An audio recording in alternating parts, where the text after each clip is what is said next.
Gênesis 35 vai falar da volta de Jacó para a cidade de Betel. Diz assim: então disse Deus a Jacó: levanta-te, sobe a Betel e habita ali, e faze ali um altar ao Deus que te apareceu quando fugis da presença de Esaú, teu irmão. Então disse Jacó à sua família e a todos os que com ele estavam: lançai fora os deuses estranhos que há no meio de vós, purificai-vos e trocai as vossas vestes. Levantemo-nos e subamos a Betel, onde farei um altar ao Deus que me respondeu no dia da minha angústia, e que foi comigo no caminho por onde andei. Então deram a Jacó todos os deuses estranhos que tinham nas mãos e as argolas que lhes pendiam das orelhas, e Jacó os escondeu debaixo do carvalho que está junto a Siquém. Então partiram, e o terror de Deus caiu sobre as cidades que estavam ao redor deles, e não seguiram aos filhos de Jacó. Assim chegou Jacó à luz que está na terra de Canaã, isto é, Betel, ele e todo o povo que com ele estava. Edificou ali um altar e chamou aquele lugar El Betel, porque ali Deus se lhe tinha manifestado quando fugia de seu irmão. Morreu Débora, a ama de Rebeca, e foi sepultada ao pé de Betel, debaixo do carvalho que se chamou Alom-Bacute. Depois que Jacó voltou de Padã-Arã, Deus lhe apareceu de novo e o abençoou. Disse-lhe Deus: o teu nome é Jacó, mas não te chamará mais Jacó, Israel será o teu nome, e lhe chamou Israel. Disse-lhe mais Deus: eu sou o Deus Todo-Poderoso, frutifica e multiplica-te. Uma nação, sim, uma multidão de nações sairão de ti, e reis procederão dos teus lombos. E te darei a terra que dei a Abraão e a Isaque, a ti a darei. Também a tua descendência, depois de ti a darei. Então Deus se retirou dele do lugar onde lhe falara. Jacó erigiu uma coluna de pedra no lugar onde Deus lhe falara, e derramou sobre ela uma libação, deitou-lhe também azeite. Jacó chamou Betel ao lugar onde Deus lhe falara. Partiram de Betel, e havendo ainda pequena distância para chegar a Efrata, ou Efratá, Raquel deu à luz um filho, cujo nascimento lhe foi penoso. Tendo ela trabalho em seu parto, disse-lhe a parteira: não temas, pois também este filho terás. Ao sair-lhe a alma, porque morreu, chamou-lhe Benoni, mas seu pai lhe chamou Benjamim. Assim morreu Raquel e foi sepultada no caminho de Efrata, isto é, Belém. Sobre a sepultura de Raquel erigiu Jacó uma coluna, e até o dia de hoje essa coluna marca a sepultura de Raquel. Então partiu Israel e armou a sua tenda além de Migdal-Éder. Então Israel habitava nessa região. Enquanto Israel habitava nessa região, Ruben foi e se deitou com Bila, concubina de seu pai. Israel soube. Eram 12 os filhos de Jacó, os filhos de Lia: Ruben, o primogênito de Jacó, depois Simeão, Levi, Judá, Issacar e Zebulon. Os filhos de Raquel, José e Benjamim. Os filhos de Bila, serva de Raquel, Dan e Naphtali. Os filhos de Zilpa, serva de Lia, Gade e Assé.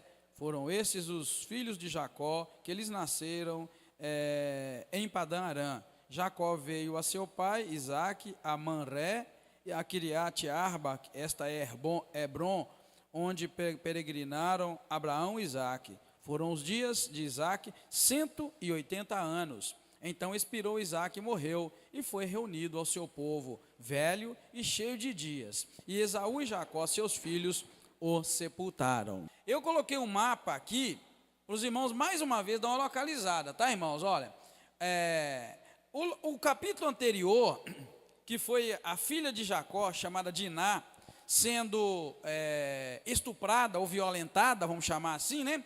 Então eles estavam aqui nesse lugar aqui, ó, chamado Siquém. Foi aqui em Siquém que ela foi violentada, até o momento que terminou o capítulo 34. Aí quando nós entramos no 35, a Bíblia diz para nós assim: então disse Deus a Jacó: levanta-te e sobe a Betel e habita ali e faz ali um altar. Está vendo? Ó, aqui estava Siquém, e o Senhor manda ele vir para esse lugar, Betel agora, chamado Luz, né? Então veja bem, E a rota de Jacó tem sido essa, cá de cima de Padã Arã, ele tem vindo, até chegar onde o pai dele está, voltando para a terra de Canaã, está vendo essa terra aqui, ó, de Canaã, e o pai dele está aqui nesse lugar. Então, nesse caminho, ele para aqui, capítulo 34, a filha dele, Diná, é violentada, e foi aqui nesse lugar que aconteceu a matança dos homens. E agora Deus vira, aliás, desculpa, aqui, né? E Deus vira para ele e fala, desce a Betel, ou melhor, sobe a Betel. Então ele vai vir até Betel, e aqui de Betel ele vai seguir a sua viagem até encontrar o pai dele, que no final ele encontra com ele e já o pai dele morre. Que termina esse capítulo dizendo isso, tá, irmãos? E é claro, eu esqueci de falar um detalhe, que é nesse caminho aqui de Siquém para Betel, né? Nessa caminhada que ele vai fazer.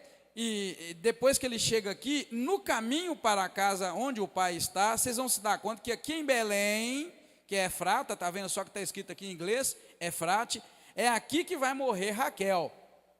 Nós estamos numa caminhada de Padã Arã para Siquém, 34, a menina foi violentada. Agora Deus manda ele vir até Betel, ele vem até Betel, edifica o altar a Deus, e ele segue a viagem para cá, e aqui a mulher dele morre, a Raquel morre, e nasce Benjamim. E o capítulo termina com ele aqui, na casa do pai dele, em Hebron, onde o pai dele morreu, e depois nós vamos partir para o capítulo 36. É muito bom dar uma olhada só para os irmãos verem. Então, na caminhada, partimos daqui, que Deus mandou ele vir até aqui. Ele vem, faz tudo que Deus mandou, segue a viagem. Aqui nasce o filho dele, no caminho, em Belém, e aqui morre a mulher, e ele vai seguir, vai terminar o capítulo com ele cá embaixo, perto do pai dele. O pai dele vai morrer com 180 anos de idade. O Isaac vai morrer com 180 anos de idade. Isso aqui os irmãos conseguem nas Bíblias, tá, irmãos? Isso aqui está nas Bíblias, tem umas Bíblias antigas, então, que traz isso muito bem. E depois tem na internet, que qualquer um pode pegar. Tem a medição, as distâncias, se a pessoa quiser calcular a distância dos lugares, é só pegar essa referência começar a colocar assim, ó, e ele vai medir tranquilo as distâncias. Esse capítulo é muito versátil, porque ele conta com 3 momentos de comunhão de Jacó com Deus, e vai falar de 3 funerais também, tá, irmãos? Ao mesmo tempo que vai mostrar 3 momentos de bênção na vida de Jacó, que Jacó tem 3 momentos com Deus de adoração, eu coloquei versículo 1, depois 7 e o 9, e vai ter 3 funerais. Morre Débora, a ama de Raquel, morre Raquel, e depois, a Débora aqui, versículo 8, morreu Débora, a ama de Rebeca, não de Raquel, tá? Versículo 8 mostra para nós. Vai morrer Débora, a ama de Rebeca, vai morrer Raquel, e depois vai morrer Isaac. É um capítulo muito versátil. Nós vamos ver 3 momentos de comunhão, versículo 1, 7 e 9. Primeiro, no versículo 1, Deus chega e fala com Jacó para ele se levantar e ir para Betel, e de construir um altar ao Senhor. No versículo 7, ele vai edificar um altar a Deus, como diz a palavra, edificou ali um altar, aquele lugar é El Betel, porque ali Deus lhe havia manifestado, é o momento de comunhão em que ele edifica um altar a Deus. E no versículo 9, você vai ver que Deus, depois que Jacó voltou de Padã Arã, Deus lhe apareceu de novo e o abençoou. Então, 3 momentos distintos, em que ele tem uma comunhão com Deus. Deus fala com ele em 2 vezes, e uma vez ele edifica um altar a Deus. E depois nós vamos encontrar verso 8, 18 e 29, 3 funerais também, Débora, Raquel e cá no último, Isaac. Então, um capítulo bem versátil, com esses 3 assuntos que nós podemos destacar. Aperta aí que esse aqui já parou outra vez. Deus lembra de Jacó, irmãos, e também do voto que ele fez em Betel, e o envia para realizá-lo, pois ele havia dito que se voltasse em paz, aquela pedra seria a casa de Deus. Isso você vai encontrar no capítulo 28. No capítulo 28, ele abriu a boca e fez um voto a Deus. 28, versículo 20 e 21 e 22. Ele virou para Deus e diz a palavra assim, verso 20. Fez também Jacó um voto dizendo, se Deus for comigo e me guardar nessa viagem que agora faço. Essa viagem do capítulo 28 era a viagem de ida lá para cima, onde os irmãos viram lá. Ele estava saindo aqui da terra do pai dele, que era no mapa, estava aqui embaixo, que era Canaã. Estava indo para Padã Arã para arrumar um casamento. Então, cá embaixo ele diz, quando ele estava saindo, ele encontrou-se com Deus, tem uma experiência com Deus em Betel. E ele fez uma promessa: se o Senhor Deus for comigo nessa viagem que eu faço cá para cima, para arrumar mulher e casar, se o Senhor for comigo e me guardar nessa viagem que eu faço, me der pão para comer e vestes para vestir, e eu em paz voltar para a casa do meu pai, e agora nós estamos fazendo o caminho de volta, os irmãos viram? E o Senhor será o meu Deus, e o verso 22, e esta pedra que tenho posto como coluna será a casa de Deus, e tudo o que me deres, certamente eu vou dar o dízimo. Ele fez esse voto quando ele saía da casa do pai e subia. Por que eu coloquei que Deus se lembra? Porque na verdade, irmãos, é Deus que manda ele voltar para o lugar cá de baixo, onde ele encontrou com Deus. Amém? Amém, irmãos? Estou tentando mastigar o máximo para os irmãos aí, porque é fatos, e é cidades, e é lugares. Então o versículo primeiro começa dizendo, Deus falando para ele: levanta-te e volta a Betel, e habita ali, e faze ali um altar ao Deus que te apareceu, quando você fugia da presença de Esaú, teu irmão. É por isso que eu li o versículo 28, o capítulo 28 que eu acabei de ler. Ele fez a promessa quando fugia do irmão dele, para Padã-Arã. E Deus agora manda ele voltar. Então, irmãos, é muito bonito saber disso, que Deus lembra de Jacó e do voto que ele fez, então envia-o para realizar, para cumprir aquele voto, quando ele diz que aquela pedra seria a casa de Deus. Eu quero voltar numa questão muito simples aqui, irmãos, que é muito comum, a questão do voto. A gente precisa aprender a votar a Deus. É correto você votar a Deus. O voto é uma atitude de fé. Você sabia que voto é uma atitude de fé? É uma atitude de fé. Os crentes estão precisando ter mais comunhão com Deus e aprender a votar. Por que a gente precisa aprender a votar? Porque é uma expressão de fé. Quando ele diz que é embaixo, se o Senhor me levar lá onde eu estou indo, fugir do meu irmão, estou indo para Padã-Arã, o pai dele mandou ele arrumar a mulher entre os parentes tal dele lá. Se Deus me levar para lá, me der pão para comer, me der água, me der comida, me dar abrigo, e o Senhor fizer isso para mim, me levar em segurança e me trazer de volta para cá onde eu estou, o Senhor será o meu Deus. Ele disse: o Senhor será o meu Deus. Eu vou fazer dessa pedra que eu levantei como coluna a casa de Deus. Lembra-se que essa pedra era a pedra onde ele tinha dormido no chão e pôs a pedra como travesseiro. Ele colocou aquela pedra como uma coluna, algo simbólico, e falou que aquela pedra seria a casa de Deus. Ainda falou mais: eu vou dar o dízimo de tudo que eu tiver, que eu receber. Voto. Aí passou-se alguns anos, os irmãos sabem mais ou menos quantos anos se passou. Passou pelo menos 20 anos, nós sabemos que lá em Padã-Arã ele trabalhou 7 anos para casar com Raquel, 7 anos para casar com Lia, e 6 anos para ganhar alguma coisa. No mínimo 20 anos se passaram. Mais, é claro, do que 20, porque agora ele acabou de fazer a viagem, e ele ainda voltou, está voltando já para casa. Então, mais de 20 anos se passaram, e ele ainda não tinha cumprido o voto. E Deus aqui, então, fala com ele: olha, volta, levanta-te, vai para Betel, e naquele lugar onde você colocou uma coluna, uma pedra, e quando você fugir do seu irmão, constrói ali para mim um altar. Veja que Deus tem a preocupação e o cuidado em te ajudar a cumprir os teus votos, quando eles são feitos com sinceridade. Eu não coloquei ali, para não tomar mais espaço, mas os irmãos têm que notar que Deus cumpriu a parte dele. Amém, irmãos, no voto? Não é? O voto sempre tem duas partes. A parte em que o homem vota, só um minutinho, viu, irmão? A parte em que você diz e põe para Deus algumas condições. Não se assuste, voto é pôr sim algumas condições a Deus. Não tem, Deus não vai te matar porque você votou e pôs condições. Ah, se o Senhor me der graça que eu concluí o meu curso, eu vou fazer isso. Tranquilo, isso não é negociar com Deus, é um voto que você fez. Ah, se o Senhor me der um trabalho, eu vou ser fiel ao dízimo e à oferta. É um voto, Aí você vai pensar: mas o dízimo é obrigação. Não é obrigação, mas o que tem de bandido que não dá o dízimo, você vai concordar comigo, não vai? É claro que tem. Por que o pastor de Gado disse bandido? Vamos lá. Por que eu falei que tem muito bandido que não dá o dízimo? Por quê? Por que eu falei bandido? Porque Deus é que disse que quem não entrega o dízimo nem a oferta rouba a Deus. Por isso que eu estou falando. Então não vai pegar dura aí que o pastor está pegando. Não, é a Bíblia. Então você está entendendo, irmão? Então é isso que ele fez aqui, lá no capítulo 28. Ele falou: se o Senhor me levar em paz no caminho que eu estou indo, para Padã Arã no caso, se o Senhor me der pão para comer, me der veste, me der abrigo, me levar em segurança e me trazer de volta, a condição não era só levar, irmão, é levar e me trazer de volta, o Senhor será o meu Deus. Olha esse negócio que se faça. Viu como é que Deus é bom? Por isso que eu estou te falando, você precisa votar por condições a esse relacionamento seu e exercitar a fé.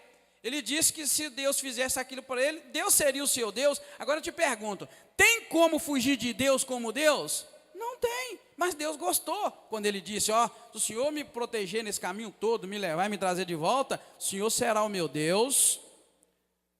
Eu vou construir aqui nesse lugar, nessa pedra aqui, isso aqui vai ser a casa de Deus. Ainda disse mais, eu vou dar o dízimo de tudo. Ele só fez coisas que Deus espera de qualquer um de nós. Viu, irmãos, a importância do voto? Então a gente precisa aprender. E olha que ele disse isso antes de que Deus fizesse. Por isso que eu falo que voto é um exercício de fé. Ele fez isso antes de chegar lá, antes de caminhar, pediu segurança, pediu comida, pediu proteção. E falou com Deus, se Deus levasse e trouxesse, tranquilo, ele ia cumprir essas três coisas. Deus seria o Deus dele. Ele erigiria ali naquele lugar, um lugar que seria a casa de Deus, e ele daria o dízimo de tudo. Voto, querido, a gente precisa começar a ter mais comunhão com Deus Todo-Poderoso e votar. Eu tenho alguns votos que eu fiz, tenho um mais recente, e se Deus cumprir aquilo que eu pedi, eu farei, tranquilamente. Tenho votos que eu fiz a Deus, pelo menos 2 eu lembro agora. Possivelmente, pelo menos um desses, vocês vão saber quando se cumprir. Eu vou falar para vocês. Então, a gente precisa trabalhar assim. O que serviria o voto? O exercício de fé te aproxima de Deus. E, de certa forma, mostra para Deus o seu envolvimento com Ele. Agora, o que tem de muita gente que não compreende que o voto tem 2 partes. A parte sua, que você fala com Deus, e a parte de Deus que faz. Se Deus cumprindo a parte dele, você tem que cumprir a sua parte. Ou, se o seu voto for inverso, você votar que vai fazer para que Deus faça, vigia, você tem que cumprir. É necessário não brincar com Deus. Com relação ao voto, a Bíblia orienta, que é melhor que você não vota nada. Porque se você votar, você terá que cumprir. Se você falar que vai fazer, você vai ter que cumprir. Mas só que esse texto mostra que Deus lembra Jacó e fala com ele, ó, volta para Betel, e ali você faz um altar ao Deus que te apareceu quando você fugia da presença de teu irmão. Deus dando uma força, uma ajuda, lembrando ele, né, do voto que ele fez. Sim, irmão.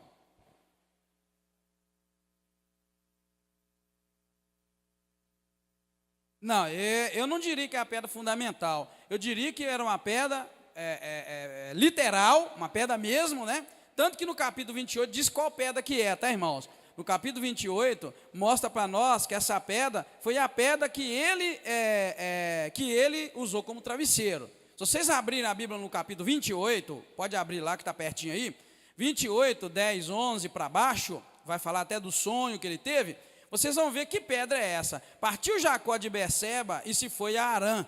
Chegou a um lugar onde passou a noite, porque o sol já se havia posto.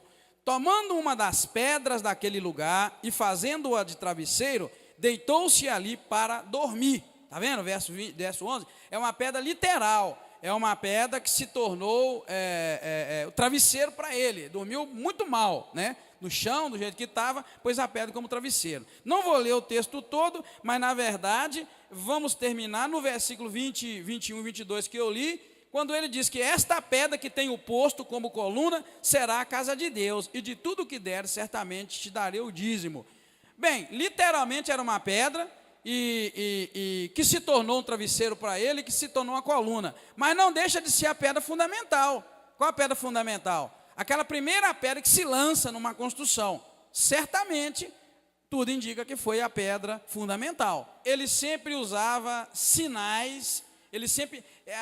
na verdade, a gente entende, os estudiosos todos entendem, que na verdade era como se ele marcasse o caminho dele, era como se Jacó marcasse o caminho dele, irmãos, todas as caminhadas indo e voltando, ele marcasse aquele caminho com algo com algo que registrava um fato de um encontro, de um relacionamento dele com Deus. Ele criava memoriais, vamos dizer assim, criava memoriais nos quais ele lembrava das experiências que ele tinha com Deus. Este lugar aqui, Deus até lembra para ele, o lugar onde Deus apareceu a ele quando ele fugia da presença do irmão. Está vendo? Ó, levanta e vai e sobe a Betel e habita ali, e faz ali um altar ao Deus que te apareceu quando fugias da presença de Esaú. Um altar. Então ele construía altar, ele construía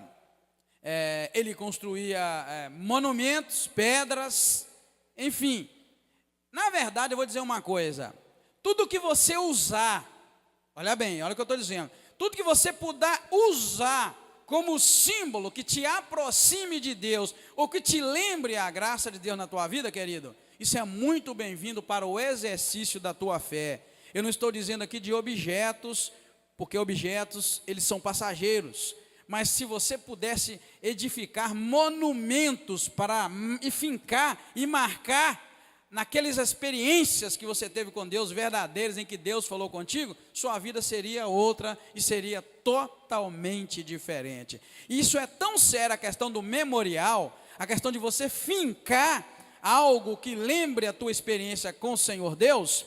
Talvez você não esteja entendendo, porque eu estou te falando de coisas espirituais. Isso é tão sério que Jesus, antes de morrer, mandou que nós fincássemos um memorial que lembrasse da morte dele, até que ele voltasse, e ele não voltou ainda. Qual que é o memorial que ele mandou fincar, lembra? A ceia. Tá, irmão? Estou falando de coisa profunda e séria. Nós estamos pegando o exemplo do velho Jacó e trazendo para nós. É um homem que caminhava e fincava a pedra, e erigia um altar, e em todo o caminho, quando ele voltava, Deus ainda falou: dá uma passada lá em Betel, naquele lugar onde você teve uma experiência, e ali, edifica ali um altar ao Deus que te apareceu quando você fugiu do seu irmão. Ele tinha fincado, ele sabia onde era o lugar onde ele pôs uma pedra, onde Deus apareceu com ele. Então memoriais são importantes. Agora, você precisa também ter memoriais. Você acha que a memória da gente, irmão, lembra da nossa vida desde que aceitou Jesus até hoje? Não.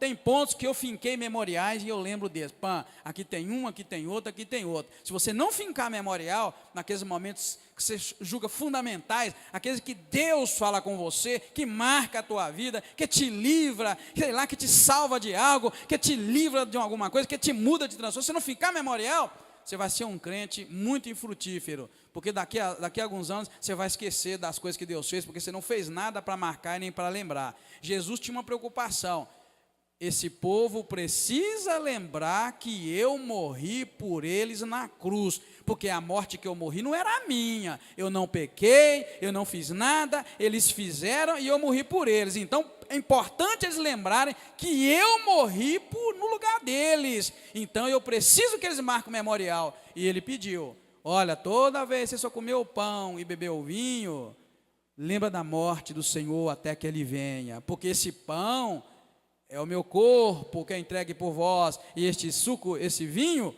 é o meu sangue que é derramado por vós. Memorial. Então nós precisamos desses memoriais para que eles nos lembrem dos aspectos que na nossa vida espiritual são marcantes. Todo dia é marcante, todo mundo é fundamental, todo dia é fundamental. Mas não vem na onda que você lembra de todo dia, que você não lembra. Se eu te perguntar, por exemplo, qual foi a mensagem da pregação de tal dia, você pode dizer que não lembra. Pode ser que um ou outro aqui fincou como memorial, porque Deus falou com ele, ele fincou memorial. Tem gente que vem e me fala: pastor, nossa, aquela pregação foi para mim. Eu não lembro, porque não finquei memorial. Não foi para mim, mas ele já lembra, ele fincou memorial. Tem pregação que a gente lembra para o resto da vida, mas tem umas que a gente esquece. Por quê? Você precisa aprender a fincar memorial, marca aquele lugar, coloca uma pedra, viaja, vai para todos os lugares, mas lembra-te que naquele lugar tem uma marca. Deus falou comigo, está marcado, é assim que caminha. Nesse momento aqui, ela não foi testemunha, na verdade, nesse caso ela não foi testemunha, ela foi mesmo um memorial, né, do contato dele com Deus. Agora, mais atrás, sim. Mais atrás tem pedra que próprio Jacó e Labão, o sogro dele, colocaram como testemunha. Tanto que eles pegaram pedra, fizeram lá um monte de pedra, E falou, essas pedras são testemunhas entre mim e ti. E ainda fala como? Que você não vai passar de lá para cá para me fazer mal, e nem eu vou passar daqui para lá para fazer mal. De fato, sim, é usado como testemunho, e enfim, na verdade eram símbolos e sinais cujos significados eram profundos, eram valiosos. E a gente precisa fazer essas marcas, irmãos, na nossa vida e na nossa experiência, tá? Note, irmãos, que a atitude imediata de Jacó era a de tirar as idolatrias do meio do povo para ir a Betel. Sabe, de um detalhe que a Bíblia conta para nós, que assim que Deus falou, olha, vai para Betel, sobe lá e edifica um altar, a Bíblia diz no versículo 2, então, que Jacó juntou sua família e disse, lança fora os deuses estranhos que há no meio de vós, purificai-vos e trocai as vossas roupas. Ou seja, a primeira atitude dele foi a de tirar a idolatria do meio do povo para ir a Betel. A palavra Betel significa casa de Deus. Ou seja, para e pensa que não deve ser também essa a nossa atitude ao ir à casa de Deus. Eu vou voltar. Betel significa casa de Deus. Quando Deus mandou ele ir a Betel, ele não tomou outra atitude senão falou, vamos tirar os deuses estranhos que tem no meio de nós e troca a roupa de vocês também. Tem significado nisso, tirar os deuses, das idolatrias. Então eu coloco para você não acha que deve ser essa também a nossa atitude a ir à casa de Deus? Ou seja, Deus não comunga com o pecado, irmãos. Se você vai à casa de Deus cheio de idolatria, você vai à casa de Deus com as suas vestes sujas, você não vai ter comunhão com Deus, porque Deus não vai ter comunhão com você, né? Eles tiraram lá os deuses estranhos que tinha no meio deles, e a Bíblia diz quais são esses, né? A Bíblia diz no versículo 4, que eles tiraram todos os deuses estranhos que tinham nas mãos, nas argolas, que eles pendiam as orelhas, ou seja, nos brincos, e Jacó escondeu tudo isso debaixo do carvalho que está em Siquém. Então ali fala quais são, verso 4, deram a Jacó todos os deuses estranhos que tinham nas mãos, e as argolas que pendiam as orelhas, e Jacó escondeu tudo. As argolas eram os brincos, né? Aqueles têm arredondado mesmo, a argola, não eram os brinquinhos que as mulheres costumam usar, eram coisas que ficavam na orelha, penduradas, tirou tudo aquilo, irmãos. Então eu te dou aqui um valor espiritual nisso, vamos pegar um valor espiritual. Primeira atitude antes dele ir para a casa de Deus, onde Deus mandou, foi tirar toda a idolatria, todos os deuses estranhos, todas aquelas coisas, e também vestir outras roupas. Não é que quando a gente vai ter essa experiência de contato com Deus, é necessário também nos desfazer das idolatrias? E tem gente que é tão idólatra. Vou te falar uma idolatria que crente tem. Crente tem idolatria com quem vai pregar, com quem vai cantar, com quem vai tocar. Quando não é o pastor Edgar que prega, quando é o outro irmão ou outro pastor, tem gente que não é a mesma coisa. Por que não é? Será que a Bíblia não é a mesma? Se não é o fulano que toca, o fulano que canta, tá ruim, peraí. E aí, onde é que entra a questão da gente tirar as idolatrias nossas, vestir novas vestes e poder glorificar a Deus? Tem muita idolatria dentro da igreja evangélica hoje, irmãos. Idolatra sem dó. Tem gente que idolatra. Tem gente que aquele pregador lá da TV, ou a pregadora é o melhor do mundo. Tem gente que idolatra a esposa, o esposo, tem gente que idolatra os filhos, tem gente que idolatra o trabalho, a família. Enfim, a idolatria está aí em todo canto. E lá Deus falou, Jacó, virou e falou, lança fora os deuses estranhos que há no meio de vós, purificai-vos e trocai as vossas roupas. Vamos vestir outra roupa. Com essa roupa nós não vamos para Betel. E Betel significa a casa de Deus. Com essa roupa nós não vamos para Betel. Com esse Deus estranho no nosso meio, nós não vamos para Betel. Sem purificar, nós não vamos para Betel. Ou seja, com essas idolatrias, com esse Deus estranho, nós não vamos para a casa de Deus, né? Sem purificar, nós não vamos para a casa de Deus. E sem trocar nossas vestes, nossas roupas, nós não vamos para a casa de Deus. Viu, irmãos? A gente precisa trazer isso para a nossa realidade e ver que muitas vezes a gente vem, vamos chamar a igreja de casa de Deus nesse caso, porque nós estamos falando de um ambiente, assim como lá era um lugar, uma cidade, um lugarejo chamado Betel. Então vamos trazer isso aqui e falar, vamos chamar de casa de Deus agora, o lugar de culto, a igreja. E não é que muitas vezes a gente vem, irmãos, cheio de porcariada aqui para dentro da igreja para cantar e louvar a Deus e sei lá mais o quê? Por quê? Muitos de nós vêm, irmãos, bravo e nervoso porque o nosso time perdeu no futebol. Muitos de nós vêm bravo e nervoso porque na política nós perdemos, quem a gente queria não ganhou. Muitos demais vêm bravo e nervoso porque lá na novela não aconteceu o que a gente queria, aconteceu de final diferente, nós estamos bravos demais. Muitos de nós vêm, irmãos, também com a questão da idolatria que eu já disse, que eu já falei. Então, queridos, são muitas coisas que nós podemos trazer para valores espirituais e ver que não agradam a Deus. As questões das vestes ali, ó, não vamos olhar só para a veste física. Será que a nossa veste é mais adequada para estar na casa de Deus? Mas vamos partir para outro ponto mais importante ainda. Será que as nossas vestes espirituais estão renovadas? Estão limpas? Lavadas e remidas no sangue do Cordeiro? Então a gente vem muito, irmãos, imaculado. A gente vem para a casa de Deus muito impregnado das coisas do mundo, do pecado, e pensamos que estamos sendo aceitos por Deus. A primeira atitude dele foi: vamos dar uma limpeza, porque nós agora estamos indo lá para a casa de Deus, para Betel. E lá a gente precisa entrar limpo, diferente. É questão de adoração, é questão de serviço a Deus, de culto a Deus, que a gente precisa rever. Eu vou ser sincero, desde que eu aceitei Jesus, sempre gostei de quando eu estou indo para a igreja, eu me prepare para a adoração a Deus, não a adoração quem está pregando. Eu não adoro quem está pregando, eu adoro a Deus.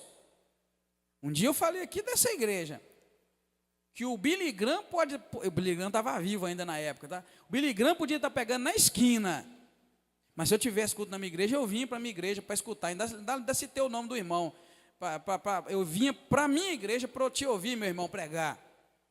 O irmão nunca foi pastor, mas o Billy Graham podia estar na esquina. Se tivesse culto aqui, eu disse, eu viria para cultuar a Deus com você e te ouvir pregar, irmão. Porque comigo, eu não adoro quem prega, eu adoro a Deus. Eu tenho umas manias comigo que queira Deus que eu faça discípulo. Eu não pago para ver pregador nenhum pregar.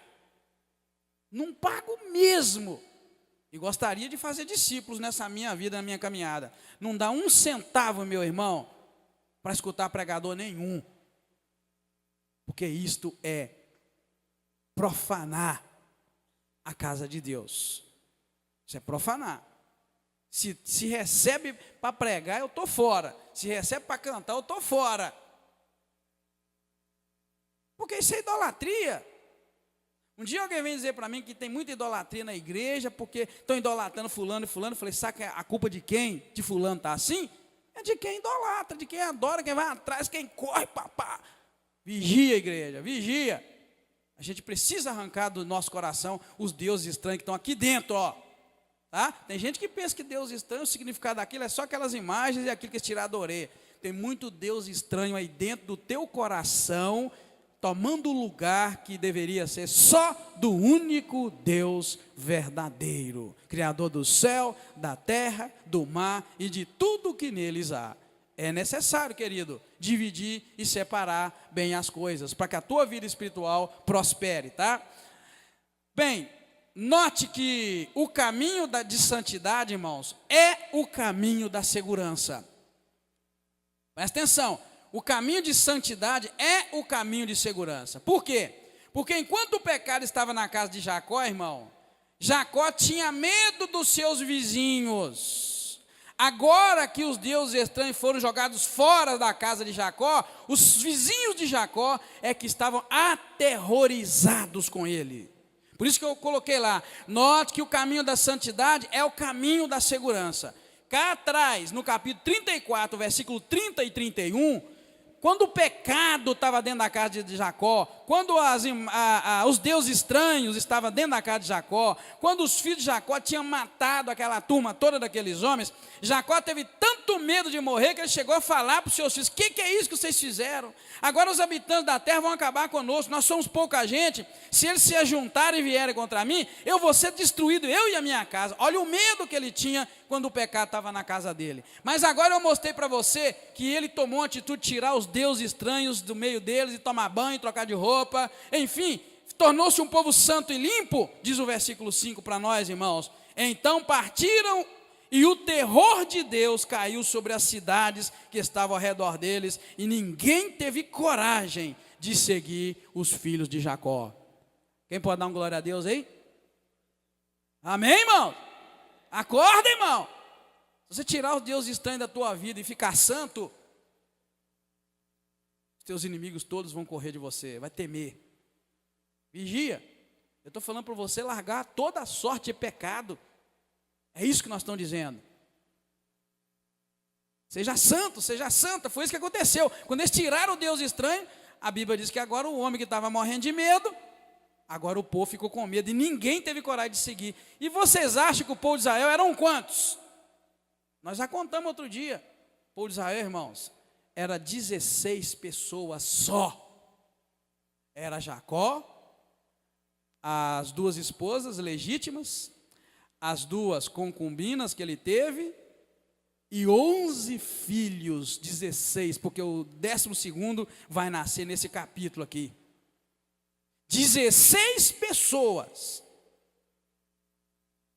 que morria de medo dos povos, quando eles santificaram a vida, diz o verso 5, o terror de Deus caiu tanto nas nações, que ninguém teve coragem de ir atrás dele, para poder fazer alguma coisa ou falar. Por isso que eu coloco ali, ó, eu gostaria que você fizesse dessa uma frase para você carregar para o resto da sua vida. O caminho de santidade é o caminho da segurança. Quando eu ando em santidade, a Bíblia se cumpre na minha vida. E lembra o que a Bíblia diz? 1000 cairão ao teu lado, e quantos mil à tua direita? Quem lembra? 1000 cairão ao teu lado, 10.000 à tua direita, mas você, só você, não vai ser atingido. Vamos lá? 1000 ao teu lado, 10.000 à tua direita. Dá quantos mil? Vamos lá? Vamos matemática. 1000 ao teu lado, 1000 cairão ao teu lado e 10.000 à tua direita. Quantos mil?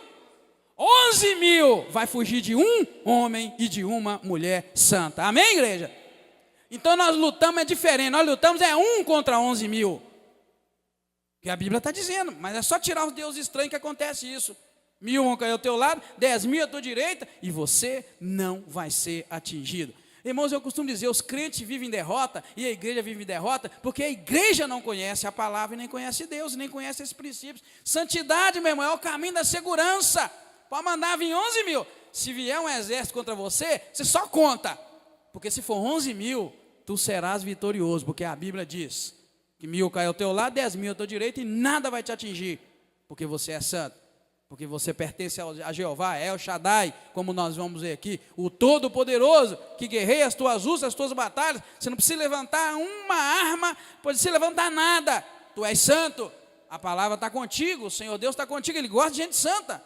Ele gosta que a gente santifica, para Ele poder estar conosco e nos dar a vitória. É por isso, irmãos, que na fuga de Israel, saindo do Egito cá para Canaã, para conquistar a terra, Moisés diz para Deus, quando Deus ameaça não ir no meio deles, Deus fala que vai mandar um anjo na frente tal, para abrir o caminho, Moisés vira e fala, longe de nós se o Senhor não for. Se o Senhor não for no meio do povo, esquece que nós não vamos nem sair daqui. E Deus teve que ir com ele, porque ele intercedeu, falou, Deus, se o Senhor for conosco, esse povo ninguém vai poder contra nós, mas se o Senhor não for, nós estamos roubados. Não manda anjo, nós não queremos anjo, nós queremos a presença do Senhor conosco. E Deus falou, eu não posso andar no meio do povo, porque o povo é um povo obstinado, é um povo pecador. Está vendo? Um povo obstinado e pecador, Deus não anda com ele. Então ele tem medo, ele foge. Agora um povo que não é pecador, um povo que é santo, Deus está com ele. O povo é que vai fugir desse povo, dessa nação.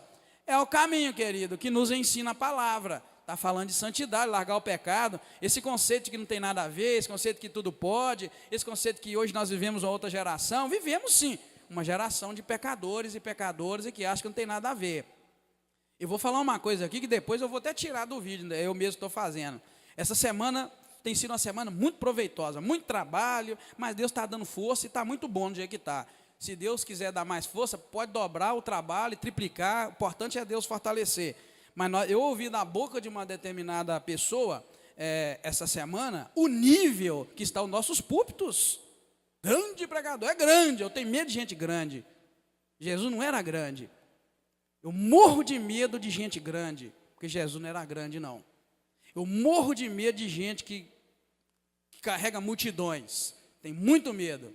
Jesus não era assim. Você sabe que Jesus não era desse tipo. Jesus era bem diferente. Tenho aprendido muito com meu Senhor, Jesus. E uma das coisas que eu tenho aprendido é humildade e humilhação. Vou te explicar. Uma vez alguém chegou perto de Jesus, chamou ele de bom mestre. E meu Senhor abriu a boca e falou uma coisa tão bonita. Quem lembra que ele falou? E ele disse: que mais? Irmão, aprenda com Jesus. Esses camaradas de hoje precisam converter. Quando a gente vê que a glória está indo para a gente, o homem que é de Deus pula fora. E hoje a gente tem visto que as pessoas querem mais glória, mais glória, mais glória, mais glória. Cada tupete que dá medo. Eu tenho aprendido muito com Jesus.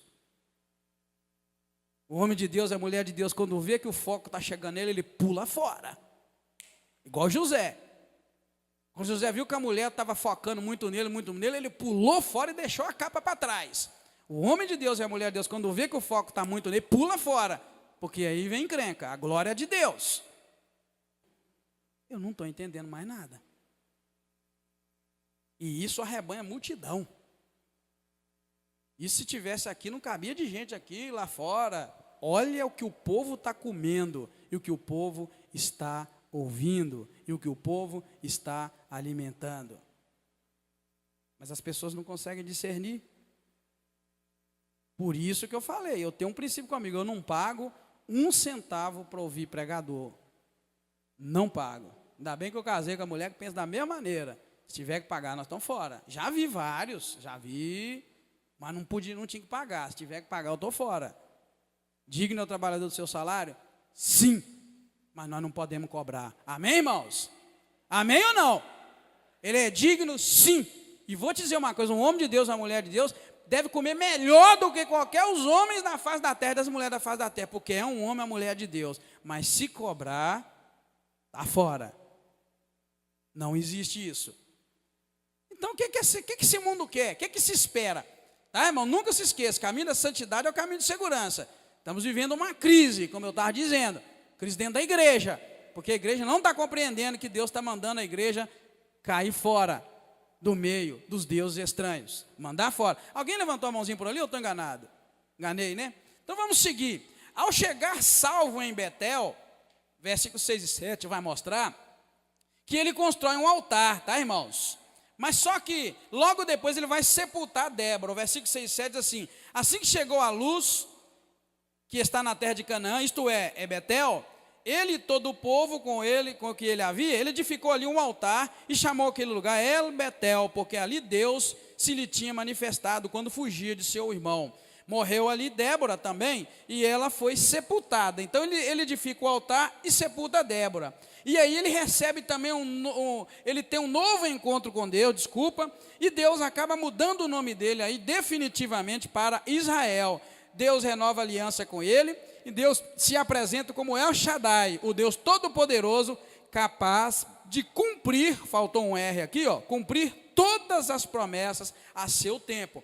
Então veja bem, ele edifica o altar, morre Débora e ele é sepultada, e aí quando ele estava nesse caminho de volta, Deus lhe aparece, de novo lhe abençoa, e Deus diz assim: o teu nome é Jacó, mas não te chamará mais Jacó, e sim Israel, será o teu nome. E lhe chamou Israel. Disse-lhe mais Deus: eu sou o Todo-Poderoso. Frutifica, multiplica uma nação, uma multidão de nações sairão de ti, e reis procederão de ti. E te darei a terra que dei a Abraão e a Isaque, a ti a darei também a tua descendência depois de ti. Então Deus aqui renova a aliança com ele, se apresenta como Deus poderoso, que é capaz de cumprir todas as promessas que tinha feito a ele. Depois, versículo 13 a 15, mostra um detalhe importante para nós. Como toda visão de Deus é momentânea, aí eu tiro um detalhe para nós. Ele erigiu ali uma coluna em memória da experiência que ele teve com Deus, e ele chamou aquele lugar Betel. Veja bem,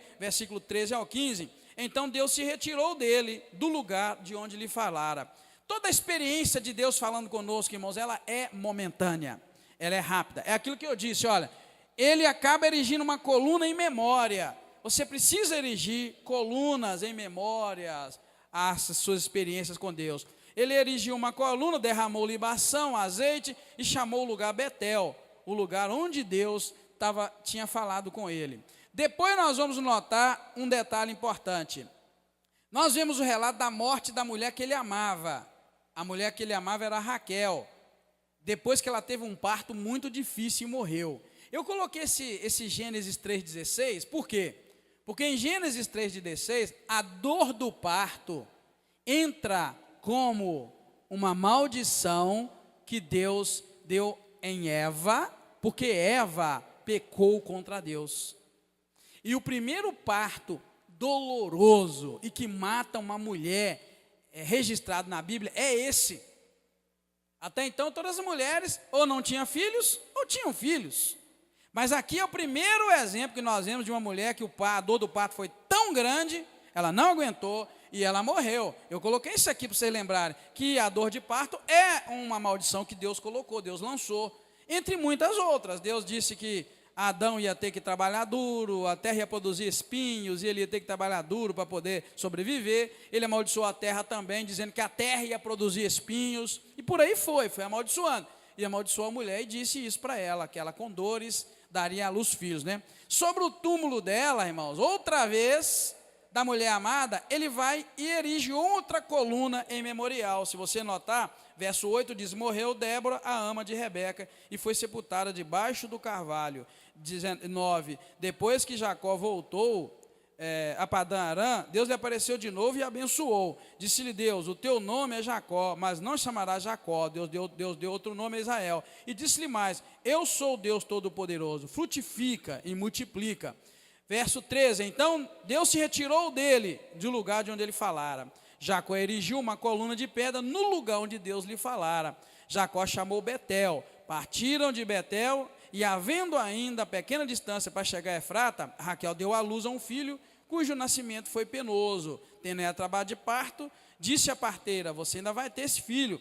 Ao sair-lhe a alma, porque ela morreu, chamou o menino Benoni, mas seu pai lhe chamou Benjamim. Assim morreu Raquel e foi sepultada no caminho de Efrata, isto é, Belém. E aí diz o verso 20, sobre a sepultura de Raquel, ele erigiu uma coluna, e até o dia de hoje essa coluna marca a sepultura de Raquel. Veja que ele marcou os lugares onde Deus encontrou com ele, e aqui ele marca também o lugar onde a mulher dele foi sepultada. Marca com uma coluna, viu? Um sinal, tá, irmão? Um memorial, para lembrar que ali ela foi sepultada. Um detalhe, é que Raquel, irmãos, no capítulo 30, versículo 1, veja bem, um detalhe importante.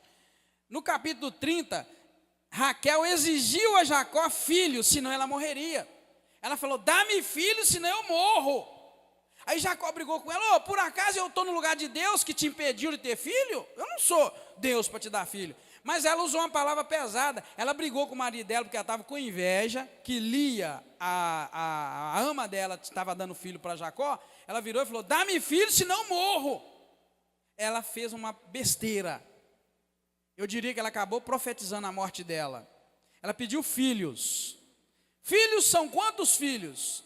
A partir de quantos nós podemos dizer que são filhos? Hein? Isso. E ela morreu no segundo. Irmão, não brinca com Deus. Cuidado com a tua boca e com a tua língua. Se você falar besteira, Deus está de olho nos detalhes que você fala. Se você partir para capítulo 30, verso 1 lá em cima, ela vai ficar brava com ele: dá-me filho, senão eu morro. E ele brigou com ela: por acaso eu sou Deus que não deixa você ter filho? Ela pediu filhos. E eu perguntei: filhos é a partir de quantos? De 2. Porque enquanto ela tinha José era 1. Se ela ficasse com um filho, ela viveria muitos anos. Mas ela pediu filhos. Deus falou: vou te dar filhos, sua bocuda. Mas nos primeiros filhos que você tiver, você vai morrer. Você não vai pegar ele no colo, você não vai brincar, você não vai andar, você não vai fazer nada disso, por causa da tua boca. Vigia a boquinha no que fala. Lembra daquela musiquinha? Como é que é? Cuidado, olhinho no que vê, não é? Cuidado, boquinha no que fala. O Salvador do céu está olhando para você. Cuidado, boquinha no que fala. Cuidado com a tua boca. O Deus eterno, o El Shaddai, ele não dorme, ele escuta tudo que a gente fala e anota. Quando eu vi isso, eu falei: o quê? Por isso que a Bíblia disse, o mal não é o que entra pela boca do homem. O homem pode comer pizza, pode comer cachorro quente, pode comer comida podre. O mal não é o que entra, porque o que entra sai por algum buraco. Mas o que sai da boca procede do coração, e isso tem poder. Talvez você nunca tenha notado isso. Eu notei, eu estou lendo a Bíblia, estou anotando e estou vendo, tá, irmãos? Olha, tá vendo? Raquel exigiu filhos, porque senão ela morreria. Agora Deus lhe dá apenas 2 e morre, e Deus tira a vida dela. A discórdia nessa família, irmãos, era tão grande que até no nascimento desse último filho que ela teve antes de morrer, ela chamou o menino de Benoni. Benoni quer dizer filho da dor, mas o marido dela não concordou. Estou falando de família, tá, irmão? O tempo todo, olha a discórdia grande. Quando nasce o menino, muita dor, ela chama de Benoni, quer dizer filho da dor. O pai dele não concordou com o nome e mudou o nome do menino para Benjamim, que quer dizer filho da minha direita, ou da felicidade. Até nisso, irmão, essa família era uma família complexa, complicada. Vigia, então, tá vendo como é que são as coisas? E logo após a morte de Raquel, irmão, nós já estamos caminhando para o final, tá? Logo após a morte de Raquel, Jacó é chamado agora na Bíblia de Israel pela primeira vez. Lá atrás, Deus o chamou de Israel, no versículo 10, 11, tá? Agora, no versículo 21, é a primeira vez que ele é chamado de Israel, como registro, não como Deus falando. Porque Deus falou lá no Val do Jaboque que o nome dele seria mudado para Israel. Agora Deus repetiu no versículo 10 e 11, ó, teu nome não será mais Jacó, será Israel, porque vai ter uma multidão de filhos. E agora, em registro bíblico, verso 21, é a primeira vez que ele é chamado de Israel, porque está registrado. Então partiu Israel, até a gurinha mesmo, até ali atrás, era Jacó, Jacó, Jacó. Agora a Bíblia já traz, então partiu Israel. E a partir daqui, em toda a Bíblia, né, esse é o registro de Israel, é o registro de um povo, de uma nação. Tá? Então aqui o nome já aparece pela primeira vez registrado Israel. E também é aqui nesses 2 versículos que comete um incesto. Rubem, ele acaba se deitando com a madrasta dele. E ele comete um incesto, né? O que depois lhe tiraria a bênção da primogenitura. Se você pensa que ficou impune o fato dele ter dormido com a madrasta dele, veja lá o capítulo 49, que na hora que Jacó ia dar a bênção para os seus filhos, capítulo 49, quando Jacó ia dar a bênção para os seus filhos, os 12 filhos, ele abre a boca e diz assim no versículo 3 e 4, Rubem, tu és meu primogênito, ou seja, meu primeiro filho, minha força e as primícias do meu vigor. Rubem, você é o mais excelente em alteza e o mais excelente em poder. Verso 4, turbulento como as águas, não serás o mais excelente, pois subiste ao leito de teu pai, subiste à minha cama e me desonraste. Viu? Pensa que Deus deixa as coisas escondidas, irmãos? É sério, tá? Aqui então, olha, custou caro para ele, tá? Logo depois da morte de Raquel, né, Jacó é chamado de Israel, logo em seguida ele comete esse incesto, e isso tira dele a bênção da primogenitura. Quando ele chegou a dizer, olha, você é meu primogênito, pô, minha força, meu vigor, você é isso, você é excelente, você é isso e aquilo, mas você não vai ser mais excelente não, porque você me desonrou, você subiu e dormiu com uma das minhas mulheres, que é uma madrasta sua, isso é pecado e Deus não agrada, tá, irmãos? Seguindo, nós vamos ver então listado, nós vamos ver a lista, pela primeira vez na Bíblia, nós vamos ver a lista dos 12 chefes das tribos de Israel, tá, irmãos? E logo em seguida o relato da visita desses filhos, junto com seu pai, né, ao avô chamado Isaac, que é o capítulo 23, o versículo 23 e 24.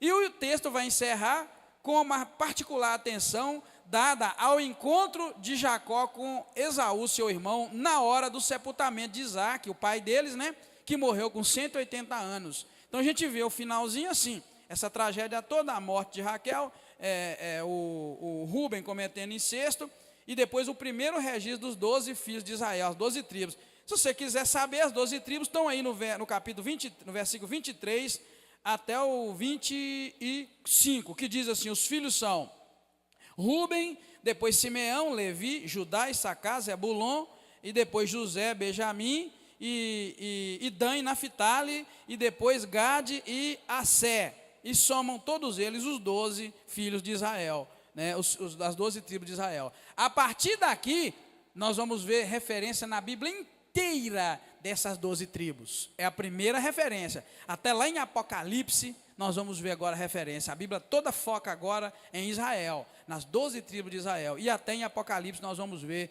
Israel e as 12 tribos de Israel o tempo todo, tá? Este último relato, irmãos, mostra uma das maneiras de Deus, de como Deus pode impedir os homens maus de realizarem seus maus intentos. Por quê?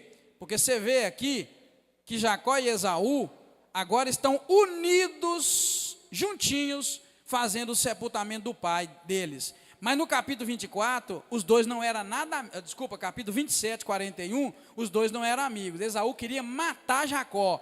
E o fato deles estarem juntos, unidos, sepultando o pai, mostra como é que Deus pode impedir os homens maus de fazer o mal igual ele queria matar o outro. Ou seja, Deus pode atar as mãos deles para que não matem uns aos outros, como também pode transformar os corações e fazer do homem mau um homem bom. Nesse caso eu me refiro a Esaú, que ficou com raiva, com inveja de Jacó e falou: vou matar meu irmão. E Deus ali nesse caso mostrou que ele pode tirar do coração dos homens as más intenções, que foi o caso que tirou de Esaú, fez Esaú terminar a história dos dois aqui juntos, sepultando o pai deles. E assim então nós encerramos o capítulo 35